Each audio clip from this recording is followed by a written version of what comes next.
with stampingcatcrew.com. Today we're going to go a little bit out on a limb because Brusho is one of those things that just takes a little bit of playing with to get it to work, especially if you're using some stamps along with it and you don't want to get it too murkied up. So this is a mountain scene that we did. We just did it at a stamp stack. Some people were incredibly successful with it and some people had a harder time, and I think part of it is monitoring the amount of water that you're using and how you're using it. So we're going to go over just a couple things and hopefully we're successful. If not, I'll bring back my starter card and I'll show you. And don't give up. Brusho is a lot of fun. It's watercolor crystals. There are so many things you can do with it. And you don't have to create a scene like this. It can be an amazing background for cards. And we're going to do a video in the future showing just what I mean. We've got a project coming up that we're going to be using that for. And it's kind of one of those no-fail things. So this is just kind of a step up when you're trying to do something that actually looks like a landscape. So, and there are some beautiful things out there. So just play and have fun. It doesn't have to be perfect. I did start with a watercolor paper here. And because all of the stamp sets that I'm going to use today are photopolymer, I have my foam mat. The one I chose to use is Waterfront, and I've done this one for the water, this for the mountains, this for the trees, and then also we've done the thanks and friend sentiment, and I've done a little bit of spattering on the envelope. I always tell you don't forget to make your envelopes pretty. And so the main colors that we used were Marina Mist, Soft Suede, and Old Olive. We're going to start with the water. And if you look at kind of what we're going for, a little bit of Brusho goes a long way. So you don't have to use a lot. It doesn't take a lot, and you can always add more. You can't take it away. So we're going to start with water about here. And this is in that Marina Mist. And we're going to go down because we are going to bring that color all the way down to the bottom, and you're going to see what that looks like in a few.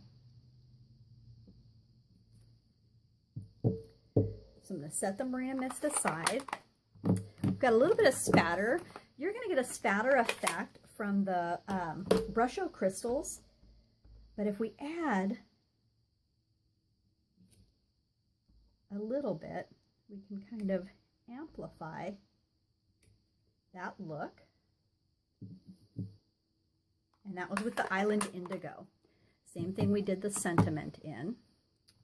Next we're going to bring in our mountains.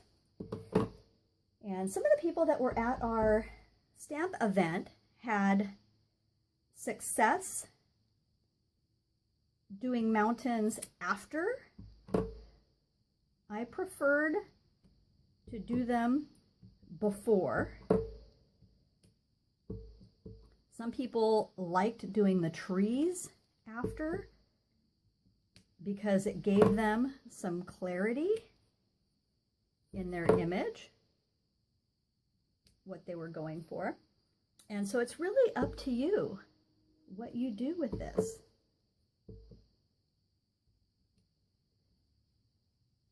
So that's the soft suede. We just wanted to create a few of the little mountains there.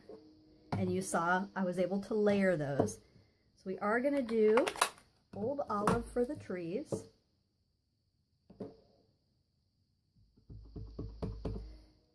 And I am going to go ahead and do those.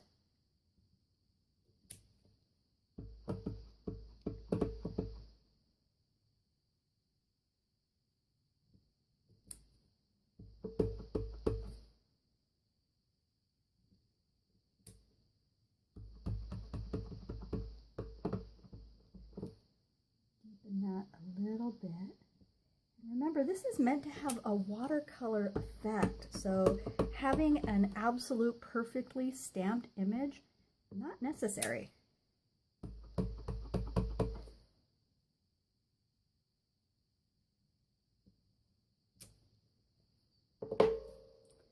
play and we're going to see how that turns out. And remember I said this is kind of winging it. So you just need to have fun and let go of control a bit. Now, one of the things I did use to keep from making so much of a mess, I'm going to bring the Brushos out in case you're not familiar with them. These are the Watercolor Crystals, and you'll see what they look like when I sprinkle them on the paper. The colors that I chose to use today are the Prussian blue, moss green, and yellow. In the instructions, it says you can put several holes in the top. Here, you don't ever open up the cap, and you're going to see why when we do the crystals sprinkling. Like I said, a little bit goes a very long way.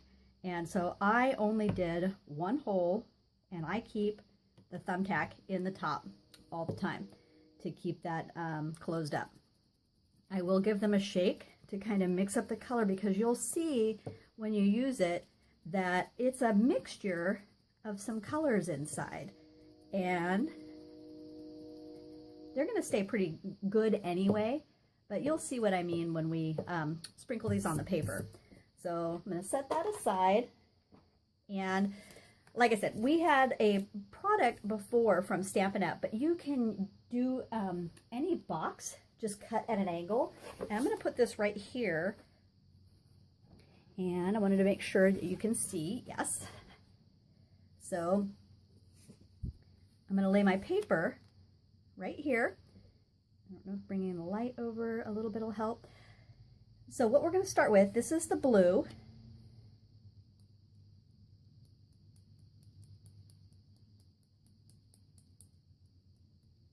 And you can always add more. Like I said, you can't take it away. So this is the moss green, and we're going to sprinkle that wherever we have the trees.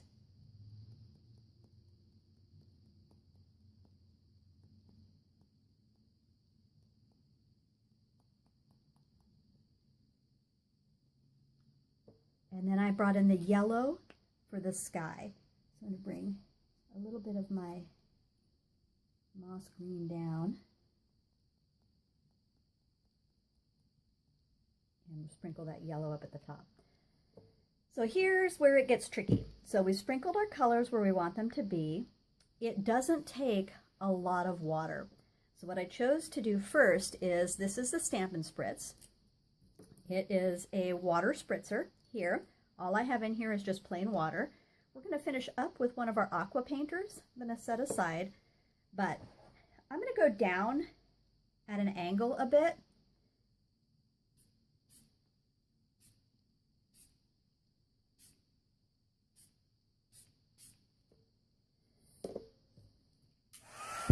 And then I'm going to heat set this.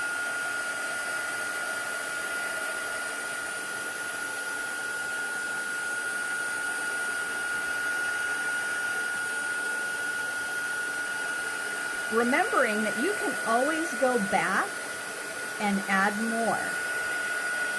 One of the things, again, you can't do is take away. So I'm going to show you a couple of the things that I did to blend some color. So we've got our aqua painter here, and this is how potent these crystals are. We've got some water here. This is that water. Do you see how deep that is actually becoming?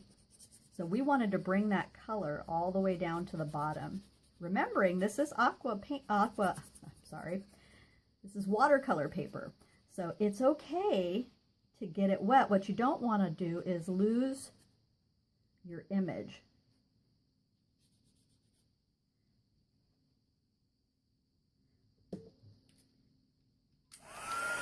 So again, what we're going to do is just heat set, and you've got that blended image, and you've brought it down to the ends, and you've maintained the integrity there that you were wanting for the water. We're going to turn this around, and we're going to do the same with some of the yellow across the sky. And you'll notice that some of our trees got blown up, and that's okay. It's meant to have like this non-perfect effect, and I think it drives some people crazy because it's not a perfect technique. But there are some absolutely amazing things that you can do. And just bringing some light down into the trees. I'm going to heat set that.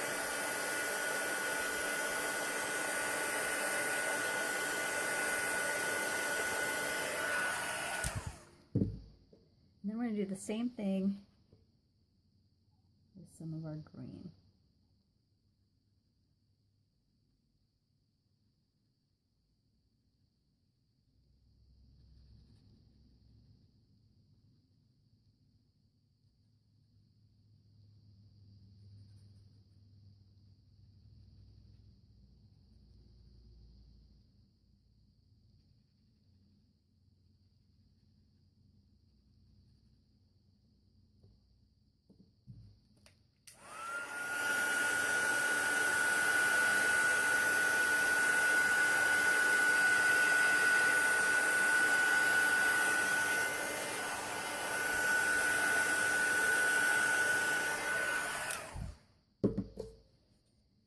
The final step that we're going to do is bring some of our blue up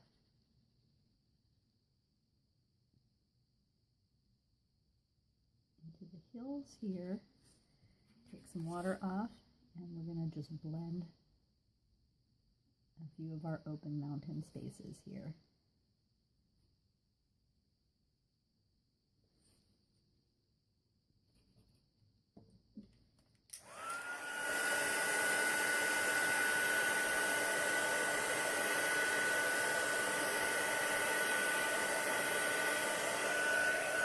So a friend of mine came to class, and one of her favorite words was hot mess, and I have laughed since then because pretty much it can be, but when you see the finished, you're going to be good to go. So one of the things we can do is brighten up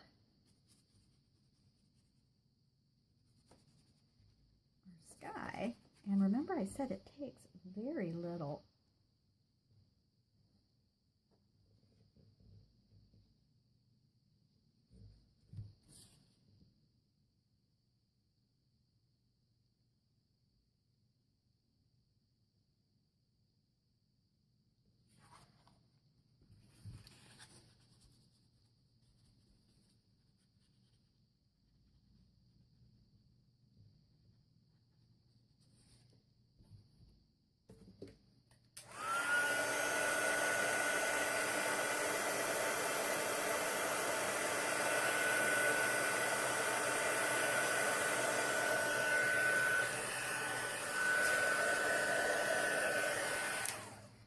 Okay, so let's have some fun.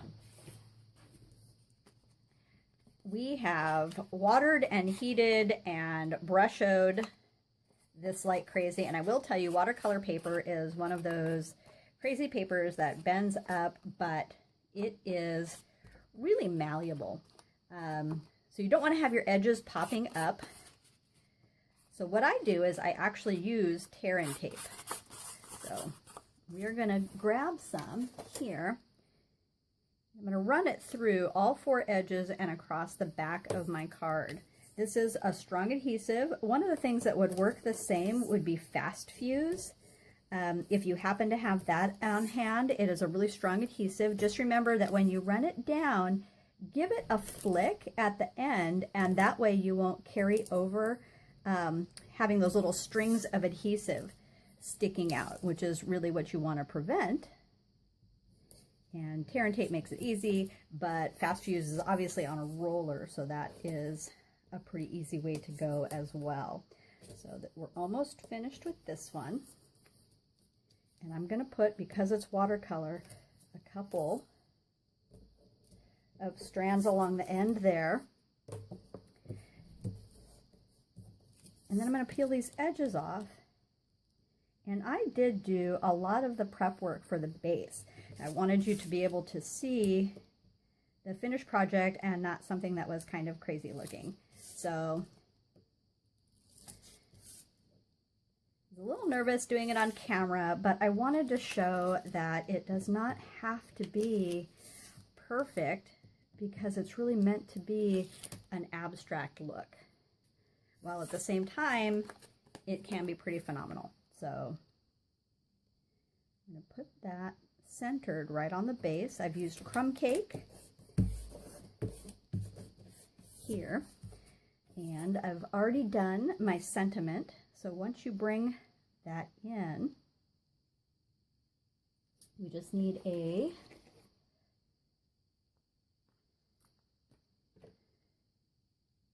dot on the back here and a little bit of adhesive on each end. And I've already put some linen thread on the end, and I've done a linen thread bow, and you'll see how that comes in just a minute.